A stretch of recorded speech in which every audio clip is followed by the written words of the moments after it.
I am a 68-year-old widower, and I thought I had already seen everything life could throw at me. The loss of my wife, the struggle to raise my daughter alone, the quiet years of watching the seasons pass from the same worn-out chair by the window. I believed nothing could shock me anymore. But that night, under the blazing neon lights of the city, I witnessed something that left me breathless, as if the world had suddenly collapsed under my feet. For weeks, my son-in-law had been telling us he was gravely ill. His face was pale whenever he visited, his voice trembling with weakness, his hands shaking as he spoke of the doctors and their warnings. He told my daughter he might not have much time left. He told me he needed help to cover his medical treatments, and I believed every word. I believed him because that is what a father does when the man married to his only child comes asking for help. I trusted him because family should mean something. I reached into the modest savings I had set aside, the little I had collected after a lifetime of hard labor, and I gave it without hesitation. After all, what could matter more than saving the life of the man who promised to love and protect my daughter? But destiny has its cruel ways of showing us the truth. That evening, after another long day of watching my pennies vanish into prescriptions and supposed medical bills, I took a walk through the city. I often walked at night. It cleared my mind. That was when I passed the glowing facade of the casino. I was about to keep walking as I had done hundreds of times before when I froze. Under the bright electric sign through the large glass doors, I saw a figure that should have been in bed, sick and weak, fighting for his life. Instead, he was standing tall in a tailored suit, laughing, holding stacks of bills between his fingers. My son-in-law. The man who had told us he might not live to see the next season was inside a casino, alive, healthy, vibrant, and burning money on games of chance. My heart pounded so violently I thought it might burst. I stepped closer, unable to believe my own eyes. The clinking of coins and the cheers of gamblers bled into the night air, and there he was, throwing chips on the table, as if he had never heard the word poverty. He leaned back in his chair, grinning, as the dealer handed him more cards. It wasn't just the gambling. It was the confidence, the posture, the gleam in his eyes that betrayed not even a hint of sickness. He was living another life, a secret one, right under our noses. In that instant, all the times I had seen him hold his stomach in fake pain, all the trembling phone calls begging for help, all the tears my daughter had shed while comforting him, every memory came back like shards of glass cutting through my chest. I wanted to storm inside to drag him out by the collar, to shout to the world that he was a fraud. But I couldn't. My legs refused to move. My throat was dry. And one question kept pounding inside my head. If this man could look me in the eye and tell me he was dying, what else was he capable of lying about? The truth is, I stood there for a long time, hidden among the shadows near the parking lot, watching him laugh and gamble while the people who loved him worried about his so-called final days. The irony was suffocating. My daughter was probably at home the very moment, praying for his recovery while he was drinking whiskey at the poker table. The man who had become part of our family was mocking our kindness with every chip he threw on the felt. Have you ever felt your heart torn in two directions at once? One part of me screamed to protect my daughter from the cruel truth, to keep her from the pain of discovering the man she loved was nothing more than a manipulator. But another part of me, the part that had carried coffins, shoveled dirt, and lived long enough to recognize the smell of betrayal, knew that silence would be nothing less than complicity. I wanted to look away. I wanted to pretend I hadn't seen it. But how could I erase the image of him counting bills with hands that should have been trembling from illness? How could I erase the sound of his laughter echoing over the slot machines, a laughter built on the foundation of our sacrifices? As I watched him raise a glass of whiskey, I asked myself, what kind of man tricks his family into thinking he's dying just to keep gambling under neon lights? And then another question, darker, heavier. What would you do if you were me? Would you confront him right there, expose the truth in front of strangers? Or would you bide your time, collect the evidence, and wait for the perfect moment to bring his lies crashing down on him? That night was the beginning of the storm. I did not know then how far the deception reached, how many lies had been spun like a spider's web around my daughter and me. I did not know that what I saw at the casino was only the tip of an iceberg that could drown us all. But one thing I knew with absolute certainty from that moment forward, nothing would ever be the same. I am telling you this story because no one prepares you for the kind of betrayal that hides inside a family. It feels different than betrayal from strangers. It cuts deeper poison slower, and it forces you to question not only the liar, but yourself. Did I miss the signs? Was I blind because I wanted to believe in goodness? Or was I simply afraid of the truth? Maybe you have been there yourself, standing in the shadows watching someone you love turn into a stranger before your eyes. And if you have, then you understand why my hands trembled that night as I gripped the metal railing outside the casino, my breath shallow, my dignity dangling between fury and despair.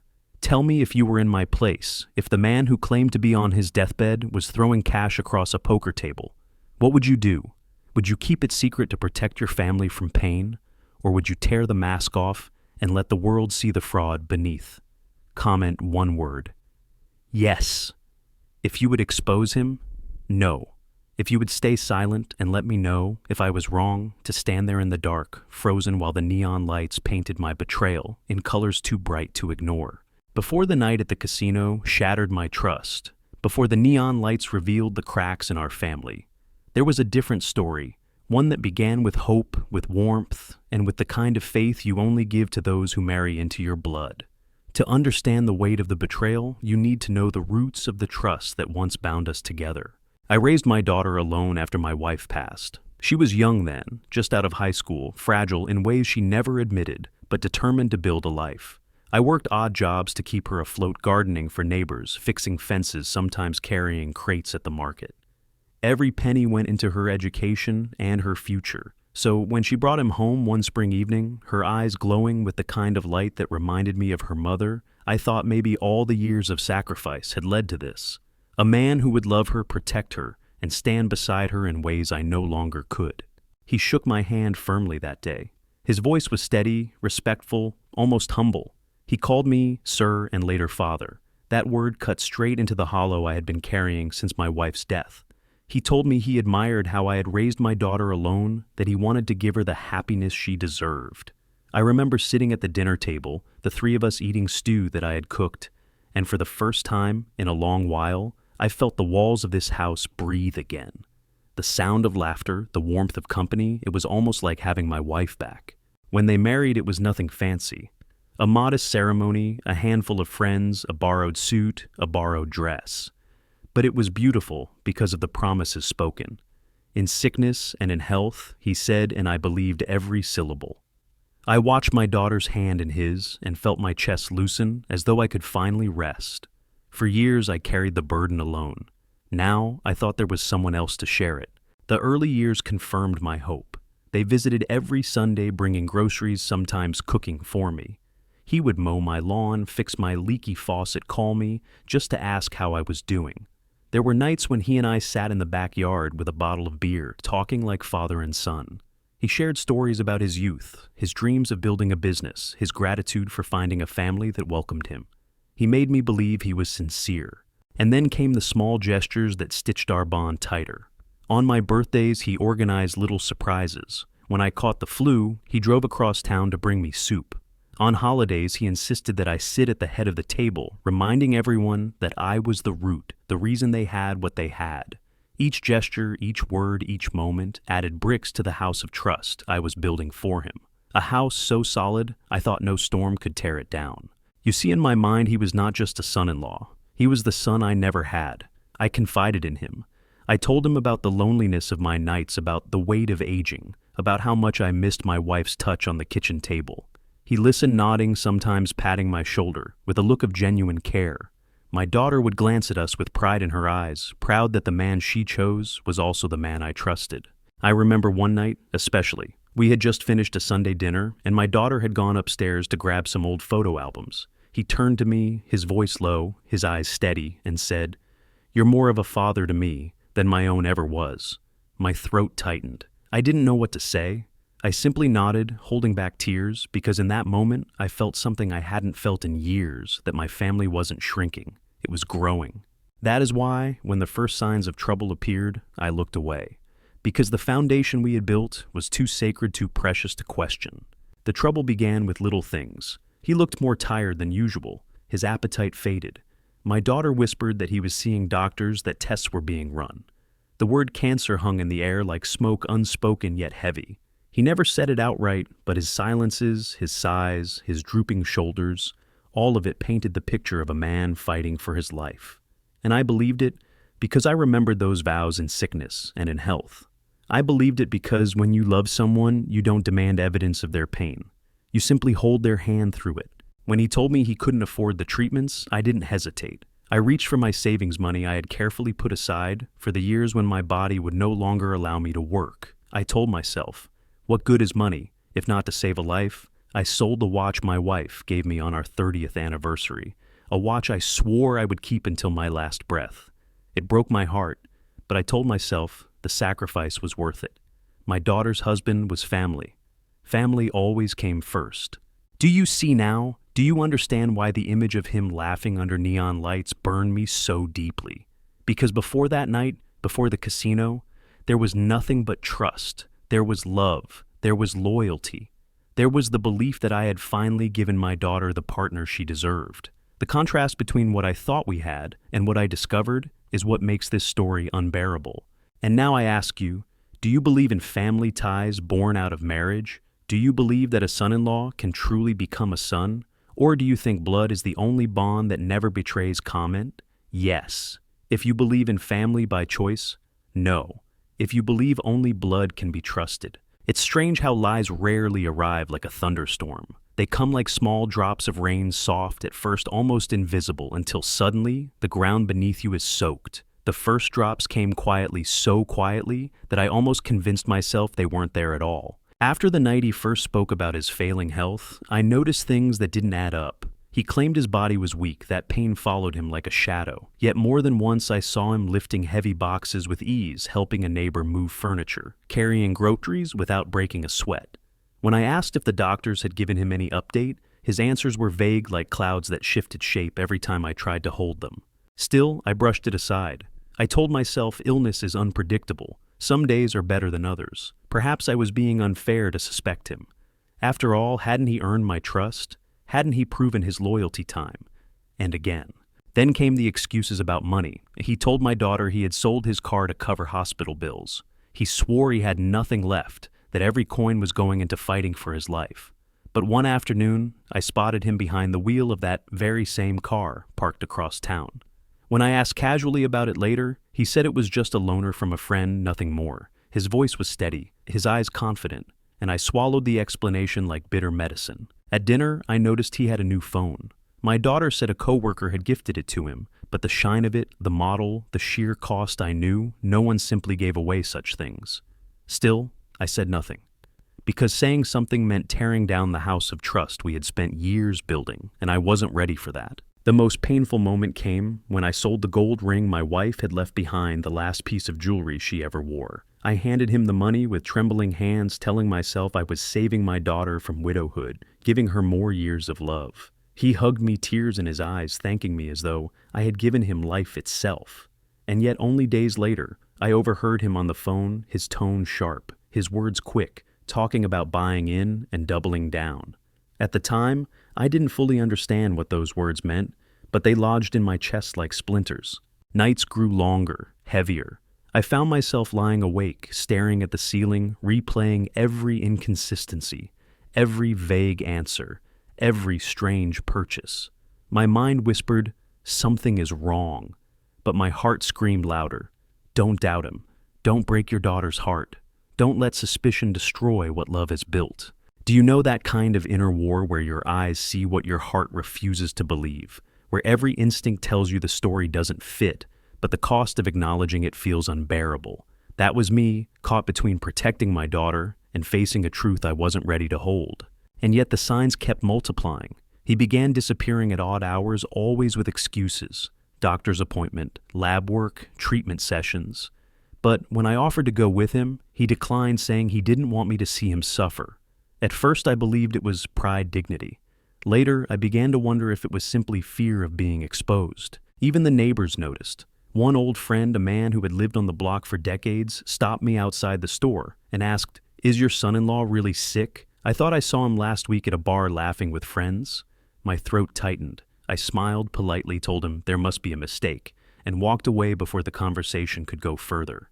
But inside, the seed of doubt was now too large to ignore. And still, I kept silent, because silence sometimes feels safer than truth. I remember one evening my daughter sat by my side, tears brimming in her eyes. She told me she was terrified of losing her husband, that she couldn't imagine raising their future children alone. She asked me if I thought he would survive. I swallowed hard, forcing hope into my voice, telling her that he was strong, that he would fight, that miracles happen. And as I spoke those words, my stomach twisted with guilt, because I didn't know anymore if I was lying to her or to myself. Looking back, I realized I was complicit. Every time I ignored the signs, every time I justified his behavior, every time I chose silence over confrontation, I handed him more power to continue his charade. I thought I was protecting my daughter, but in truth, I was only delaying the inevitable. And maybe you know what I mean. Maybe you too have ignored the red flags in someone you love, telling yourself you're just being paranoid, when deep down you knew the truth was staring you in the face. Tell me honestly, have you ever silenced your doubts for the sake of love? If yes, comment the number 8. Because that was me, an old man clinging to trust, clutching at hope, pretending not to see the cracks forming in the life I had worked so hard to protect. But cracks, once they appear, only grow deeper. And soon, one night, those cracks would shatter completely, leaving me standing in front of a truth too bright, too brutal to deny any longer. There comes a moment when doubt stops being shadows in your mind and becomes a living, breathing beast that stares you straight in the face. For me, that moment arrived on a night I will never forget, a night when every suspicion I had tried to bury came roaring to the surface and forced me to see the man I had welcomed into my family for what he truly was. It was late, close to midnight, when I decided to take a walk. Sleep had become a stranger to me in those days. Every time I closed my eyes, the questions came back. Why did he look so healthy on some days and so frail on others? Why did the money I gave him disappear so quickly without leaving a single receipt or explanation? Why did his story shift like the wind, never the same detail twice? My heart wanted to believe in his illness, but my mind was beginning to demand proof. And so, that night I stepped outside, letting the cool air guide me down the quiet streets.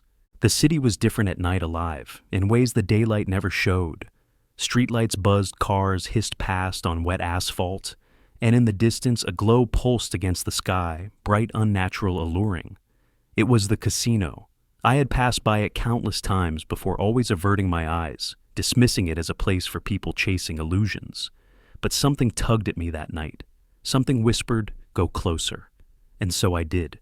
The building loomed ahead, its walls bathed in neon colors that flickered and danced like serpents. Music spilled out every time the glass doors opened, laughter echoing into the night. I told myself I was just curious, that I would only take a glance. But then, through the wide windows, my eyes landed on a sight that froze me to the pavement. There he was, my son-in-law, the man who had sworn he was dying, the man who had begged for help to pay for treatments, the man my daughter wept for at night, clinging to hope like a lifeline. He was standing at a poker table, dressed in a sleek black suit I had never seen before, a glass of whiskey in one hand, chips stacked high in the other. His face glowed with confidence, his smile wide, his laughter booming as if he had never known pain. I gripped the cold railing outside my knees, weak, my breath shallow. For a moment, I thought I might collapse. I blinked, convinced I must be seeing wrong. But no, there was no mistake. It was him, alive, healthy, thriving. The sickness was a costume he wore at home, a mask he put on to drain us of pity and money. Inside this neon kingdom, he was someone else entirely, a gambler, a liar, a man who lived off deception. My stomach turned as I watched him throw chips onto the felt, shouting at the dealer with the bravado of a king. The other players laughed with him, clapped his back, raised their glasses. They saw him as a man of means, a man of power. They did not know, as I knew, that his wealth was built on lies, on the sacrifice of an old man's last treasures. I felt anger rising in my chest, hot and suffocating. I wanted to burst through those doors, drag him out by the collar, and scream his lies into the night. But my legs would not move. My voice would not rise. I stood there in silence, hidden in the shadows, as if I were the ghost and he the living. My dignity wrestled with my fear. My fury clashed with my love for my daughter. What would happen to her if I exposed him now? Would her heart break into pieces too sharp to ever mend? Inside, he raised his glass high, and in that moment I remembered all the times he had clutched his stomach, groaning about pain. I remembered his trembling hands reaching for money, his voice cracking with false gratitude. I remembered my daughter's tears soaking her pillow as she prayed for his recovery. And now, here he was, raising a toast to his lies, celebrating on the grave of our sacrifices. I whispered into the night, though no one could hear me. What kind of man are you? Do you know that feeling when the truth crashes down on you so hard that you cannot breathe? That was me standing in the dark watching a play I never bought a ticket for. It was like seeing two versions of him collide, the fragile patient and the reckless gambler, and realizing only one of them was real. I stayed there longer than I should have, long enough to see him win a hand and shower the table with chips, long enough to hear his booming laugh echo through the glass, long enough to realize that everything I had believed about him was a lie. And yet, I did not step inside. I turned away, my body shaking, my mind spinning, because I knew this was only the beginning. If he could fake a sickness, what else was he hiding? As I walked home, the city lights blurred with my tears. I felt older than ever before, each step heavier than the last. Betrayal does that to you. It doesn't just hurt, it ages you, drains. You makes you question every choice you've ever made. I thought of my wife, gone so many years, and wondered what she would have said. Would she have told me to confront him immediately, or would she have urged patience to wait to gather proof? When I reached my door, I sat in the silence of my empty house, the echo of his laughter still ringing in my ears. I realized that if I spoke too soon, my daughter might not believe me. Love makes people blind, and her love for him was a fortress I could not simply break through with words. I needed more. I needed evidence undeniable and sharp, something that would cut through his lies like a blade. But that night, sitting alone in the dark, I made a silent vow. He thought he was clever. He thought I was just an old man, weak, gullible, too blind to see. But he was wrong. He had forgotten that time teaches patience, and patience sharpens the eyes. He had underestimated me, and for that, he would pay. So I ask you, if you saw your loved one's husband, the man you trusted with your family's heart, laughing in a casino after claiming to be at death's door, what would you do? Would you confront him immediately, risking disbelief and denial? Or would you wait in silence, building your case until the truth was undeniable? Comment. Okay, if you would wait. No, if you would confront him on the spot. Because I chose silence that night. But silence is not surrender. Silence is preparation. And I was preparing for the day when his lies would crumble under the weight of truth. When the first mask slips, the world you thought you knew becomes unrecognizable. After that night outside the casino, nothing looked the same anymore. His smile was a lie. His groans of pain were a performance, his tears rehearsed. Every time I remembered the sound of his laughter echoing behind that glass, I felt a surge of fire inside me. But I swallowed it down because I knew I could not act recklessly. Truth without proof is only suspicion, and suspicion can be dismissed. What I needed was a weapon stronger than anger. I needed evidence. The days that followed were some of the longest of my life. I pretended not to notice his act, nodding whenever he spoke about his pain, feigning concern when he mentioned his treatments. At the same time, I began to watch closely. Every word he spoke, every gesture, every inconsistency became a piece of a puzzle I was determined to finish. My daughter would look at me with worried eyes whenever he clutched his side and groaned. But I kept my face calm, my voice steady, because I knew the real illness was not in his body, it was in his soul. The first red thread I pulled came from something simple: his schedule. He always claimed to have late doctor's appointments, long nights at the clinic, endless tests. But when I quietly checked the clinic hours, I discovered they closed at 6 o'clock sharp. Yet he would not come home until midnight. Where was he during those hours? My mind already knew the answer, but I needed to see it for myself. So, one evening when he claimed he had another appointment, I followed him.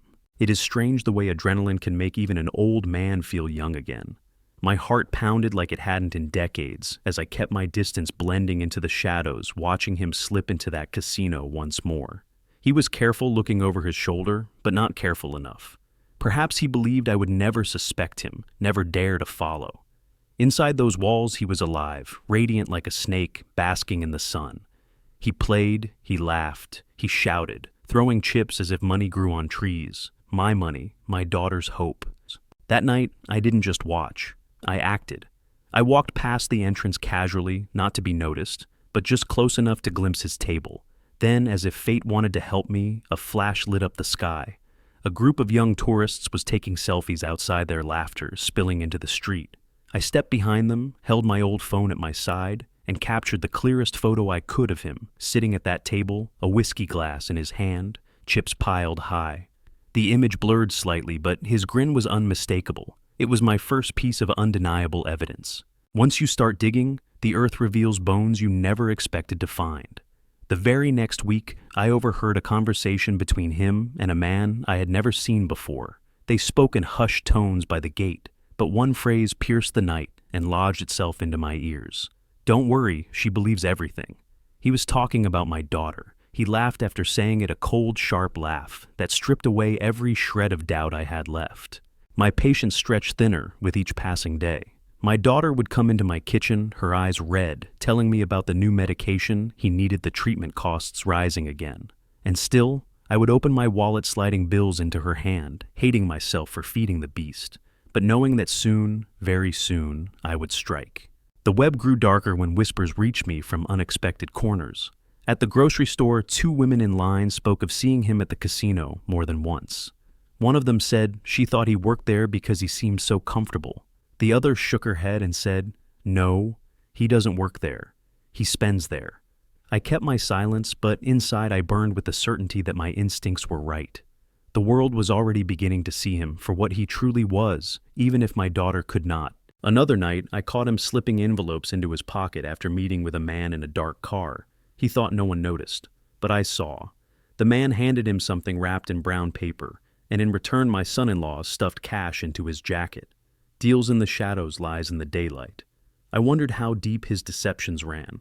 Was it just gambling, or was there something darker? And still he played the role of the suffering patient at home. Still he asked for sympathy, for money, for understanding. Still he looked into my daughter's eyes and told her he loved her, that without her support, he would die. The cruelty of it made me tremble, because every day I could see the life draining from her, while his grew brighter, fuller, louder. He was not sick, he was thriving on our pain. The more evidence I gathered, the more reckless he seemed to become. He stopped pretending, as carefully stopped covering his tracks with as much detail. Perhaps he thought he had us fully under control. Perhaps he thought an old man like me would never dare to step out of line. That arrogance became my advantage. One evening, as I sat quietly in the living room, he walked past talking loudly on his phone. He didn't see me there in the shadows. He was laughing, telling someone, "Don't worry, she'll hand me the money by Friday. They always do. It's like taking candy from a child." My fists clenched. I wanted to leap up, to slam him against the wall, to shout every word of truth I had bottled inside. But instead, I picked up my pen. I began writing everything down. Dates, times, locations, every lie, every slip, every cruel sentence. Page after page, the journal grew heavy with his sins. And I knew that when the day came, this journal would speak louder than any words I could shout. But there was one more thing I needed, the receipt, the undeniable proof of his spending. It came to me unexpectedly. The clerk at the casino's small convenience shop must have seen me outside, one night must have recognized the pain in my eyes. He slipped a crumpled paper into my hand when I bought a bottle of water. I opened it later, under the glow of a street lamp. It was a bill for more than $300 spent on whiskey and cigars inside the casino. The name printed at the bottom, my son-in-law's. That was the final thread that bound the web together. I had photos, I had receipts, I had overheard confessions. The walls of lies he had built around my daughter were starting to crack, and soon they would collapse. But the escalation wasn't over. The more desperate he became for money, the more aggressive he grew. He began demanding instead of asking, raising his voice instead of pleading. He told my daughter she was selfish if she hesitated, cruel if she questioned him, unloving if she ever doubted his pain. That was when I realized something chilling. This wasn't just about money. This was about control, about power, about breaking the will of the very people who loved him most. And I knew then, with a certainty sharper than any blade, that the time for patience was almost over. So, I ask you, if you were me, watching the man who had deceived your family grow bolder, louder, crueler with every passing day, would you wait for him to destroy himself with his own arrogance, or would you strike first, bringing everything you had gathered crashing down on his head? Comment yes. If you would strike, wait if you would hold back. Because I knew my moment was coming, and when it did, it would not be quiet. It would be fire, and it would be final. The storm does not announce itself with whispers. It breaks with thunder. And the night everything collapsed. The thunder shook, not only the casino walls, but the foundations of our family. I had been patient. I had gathered evidence. I had swallowed my rage until it burned holes in my chest. But every man has his breaking point, and mine came when he dared to look me in the eye and ask for more, as if the well of my dignity was endless. It was a Friday evening when he arrived, his voice trembling with rehearsed weakness, his hand clutching his chest as if a heart attack might strike him at any moment. My daughter hovered around him, panicked, begging him to sit down. I watched silently from the corner, the journal of his lies heavy in my pocket. He said the doctors needed another round of treatment more expensive than before, and that if he didn't start immediately, he might not survive the month. His words dripped with urgency, with false sincerity. My daughter clung to his arm, already reaching for her purse. That was when I stood up. "I'll give you what you need," I said, my voice steady. He looked at me with a flash of triumph in his eyes, thinking he had won again, that the old man was still a fool. I placed the envelope on the table, thick with bills, but this time I did not turn away. This time I followed. He left the house a half hour later, kissing my daughter's forehead with a performance worthy of an actor. She watched him go, tears shimmering in her eyes, convinced she might lose him if the treatment failed, and I, her father, walked out behind him into the night. The city glowed ahead like an open wound, the neon lights calling him home. I kept my distance as he parked his car and strutted toward the casino entrance, no trace of sickness in his step, no weakness in his stride. He walked like a man who owned the world, and I followed like a shadow determined to take it back. Inside the casino roared with life. Music, shouts, laughter, the clatter of chips against green, felt it was a world of illusions, and he was its king. I slipped into the crowd, my old coat blending me into the blur of bodies. He sat at his usual table, already surrounded by drinks, already gambling with money that wasn't his. My money, my daughter's tears, my wife's ring, my sacrifices, my silence. This time, I didn't just watch. I raised the small camera I had borrowed from a neighbor, its lens sharp and cold, and I filmed. Every card he drew, every laugh he bellowed, every toast he made, with whiskey dripping down his chin. Evidence undeniable and loud. But I wasn't finished. When he stood up flush from his winnings, I moved closer. My heart pounded so hard, I thought it might give away my presence. But I pressed on the journal, still heavy in my pocket, the receipts folded like knives, the photo on my phone ready to cut through his lies. He saw me then. For a moment, his grin faltered. His eyes widened just slightly before narrowing into something cold, dangerous. "What are you doing here, old man?" he hissed under his breath as I approached. I held his gaze.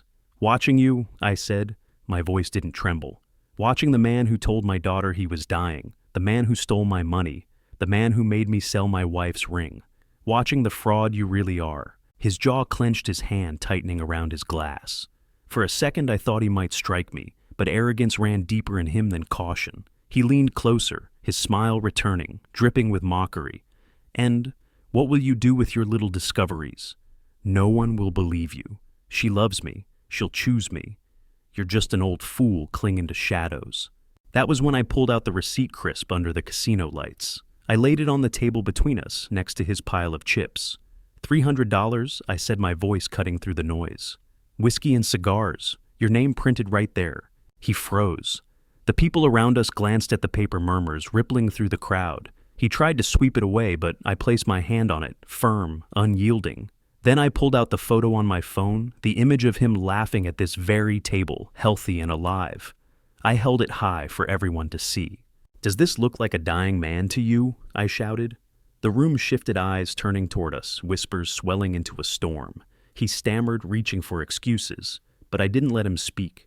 From my coat, I withdrew the journal, thick with dates and Times pages filled with his lies. I slammed it onto the table. The sound echoed like a gunshot. "You said you were sick," I said, my voice rising with decades of suppressed fury. "You said you had no money. You said you were fighting for your life. But I was the one fighting for my daughter, for my family, for every shred of dignity we had left. And you spit on it. You spit on us." He lunged for me, then his hand grasping at the journal, but the dealer stepped between us, and the murmurs around the table erupted into shouts. Someone called for security. My daughter's voice cut through the chaos. She was there. She had followed, perhaps sensing something was wrong. She stood frozen at the edge of the crowd, her eyes locked on the scene unfolding on the man she loved, cornered by truth. "Tell her," I demanded, turning to him, pointing a trembling finger. "Tell her where the money went. Tell her what you've been doing. Tell her you were never sick." He looked at her, his face pale now. No act, no performance, just the raw mask of a man exposed. He opened his mouth, but no words came. The silence was louder than any confession. My daughter's knees buckled. She covered her mouth with her hands, tears spilling down her cheeks. She looked from him to me, then back again, her world collapsing in a single instant. The man she had prayed for, cried for, sacrificed for, was nothing more than a con artist, and the father, she had thought too old, too weak, too quiet, was the one who had seen the truth. Security arrived, grabbing his arms as he shouted protests. Lows spilling desperately now, each one weaker than the last. He twisted, fought, cursed, but the evidence lay on the table, undeniable, the receipt, the photo, the journal. They screamed louder than his voice ever could. I stepped closer, my face inches from his, my voice low, so only he could hear. "You thought you could break us," I said. "But you underestimated me. You forgot that age doesn't make a man weak. It makes him patient. And patience is what destroyed you." He spat curses as they dragged him away, but his eyes betrayed the fear he could no longer hide. The crowd parted, whispers following him like a funeral procession. And then it was over. The casino roared on. The music returned, the lights kept flashing, but for us nothing would ever be the same. My daughter fell into my arms, sobbing, her body trembling against mine. I held her tight, whispering words I wasn't sure I believed myself. "It's over. He can't hurt us anymore." But even as I spoke, I knew the scars would remain. Trust once broken does not heal easily. That night under the blinding casino lights, the truth finally won. And though it shattered my daughter's heart, it saved her soul. The man she loved was gone, stripped bare by his own arrogance, his own lies. And I, the old man he thought too feeble to fight back, had stood my ground and reclaimed what little dignity remained. So I ask you, those who hear my story, what would you have done? Would you have exposed him in front of strangers, tearing your family apart under neon lights? Or would you have kept silent, preserving the illusion a little longer? Comment, yes. If you would have done what I did, no. If you would have chosen silence. Because on that night, silence was no longer an option. On that night, I chose thunder. The morning after the storm was quieter than I expected. The world had not stopped. Birds still sang. Sunlight still crept through the curtains. But inside our home, nothing was the same. Silence hung heavy in the rooms where laughter once lived. My daughter sat at the table, her eyes swollen, her hands wrapped around a cup of untouched tea. She had not spoken much since that night. There are no easy words when a heart shatters. I sat across from her, the weight of my choices pressing down on me. Had I saved her or destroyed her? Had I ripped away the illusion too violently, leaving her with wounds deeper than the lies themselves? These questions gnawed at me, but I forced myself to stay steady, because truth, no matter how brutal, is the only foundation on which dignity can stand. In the days that followed, the story spread. Neighbors whispered, coworkers asked questions, and soon the image of my son-in-law as a dying man crumbled into dust. He became what he truly was, a fraud, a parasite who thrived on pity and deception. He disappeared for a while, perhaps hiding, perhaps plotting, but it no longer mattered. His power over us was gone. My daughter had seen with her own eyes, and once you see truth, you cannot unsee it. There were nights when she wept in my arms, cursing herself for believing his lies, for defending him when the signs were clear. I told her what I needed to tell her, that love makes us blind, that trust is not weakness, that believing in someone's goodness is not a crime. The crime was his, not hers. And though her heart ached, I reminded her that pain does not mean failure. It means you are alive, capable of healing. For me, the resolution came not from his downfall, but from the quiet strength I saw returning to my daughter's eyes. She began to move with more certainty, to speak with more conviction. She stopped asking me if I thought he would recover. She no longer whispered prayers for his health. Instead, she spoke of rebuilding, of moving forward, of never letting anyone wield lies as weapons against her again. That was how I knew we would be all right. As for me, I looked in the mirror and saw an old man who had been underestimated, Too weak, too quiet, too tired, that is what he must have thought of me. But age is not weakness. Age is armor. It is patience sharpened over decades. It is endurance tested by loss and sorrow. He thought I would be his easiest victim, but in the end, I was the one who brought him down. And in that truth, I found my dignity again. I do not regret what I did. Yes, it hurt my daughter. Yes, it ripped apart the life she thought she had. But better a painful truth than a comfortable lie. Better scars from reality than chains from deception. My wife once told me long before she passed that a man's duty is not to shield his family from pain, but to shield them from dishonor. And on that night in the casino, I honored her memory by doing just that. Do I wish it had been different? Of course. I wish my daughter had chosen a man worthy of her love. I wish the vows he spoke on their wedding day had been true. I wish the laughter we shared in the backyard had not been poisoned by deceit. But wishes are for children. The old know better. We live not in wishes but in truths. And the truth is, this betrayal cannot erase dignity if you refuse to bow your head. So here I am, an old man who once thought his life had nothing left to surprise him, telling you that the worst pain often comes from the people you trust most. But I am also telling you, this pain does not destroy you. It shapes you. It tests you. And if you stand tall through it, it leaves you stronger than before. My story is not about gambling or sickness or even lies. My story is about dignity, about a father who refused to let his family's name be dragged through the mud, about a man who proved that even in his final years, he could fight back against betrayal and reclaim the truth.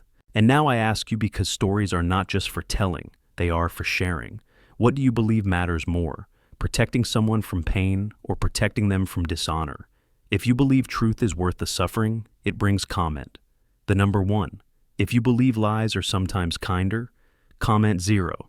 Tell me where you stand, because every family faces moments like these. I have learned that silence can be survival, but it can also be surrender. That patience is a weapon, but it must one day give way to action. That dignity is not given, it is seized, defended, held with both hands even when the world tries to pry it away. And so, I end my confession not with sorrow, but with pride. I am a widower, a father, an old man who has been underestimated too many times. But I am also a man who stood up when it mattered, who chose truth over comfort, who chose dignity over silence. And if my story means anything, let it be this: never let betrayal have the final word.